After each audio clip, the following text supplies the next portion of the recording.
The new executive order will limit the ability of U.S. venture capital firms and private equity companies to invest in parts of China's high-tech sector, including AI, advanced semiconductors, and quantum computing.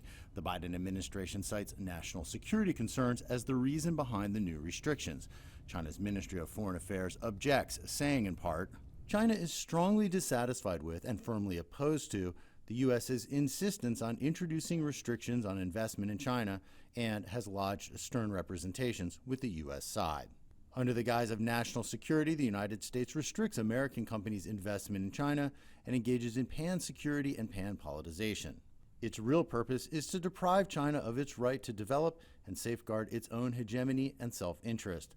This is naked economic coercion and technological bullying. In a trip to China last month, the U.S. Treasury Secretary tried to downplay the impact of the investment restrictions. It would be highly targeted and clearly directed narrowly at a few sectors where we have specific national security concerns.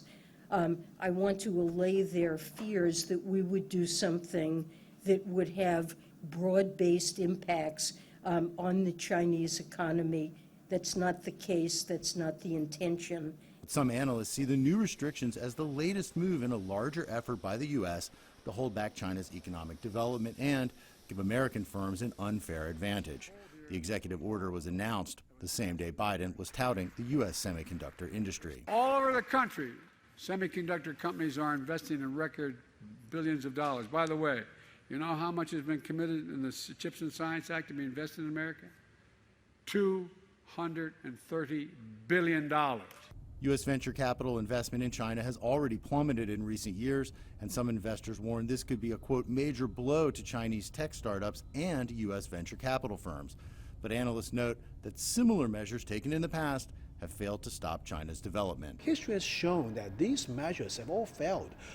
It's not going to stop China from developing these technologies. I mean, China has its own history of being sanctioned by other countries in technology, but the outcome is exact contrary. The executive order must now go through a 45-day public comment period. Many U.S. companies are expected to push for exemptions and modifications to the new restrictions. Jim Spellman, CGTN, Washington.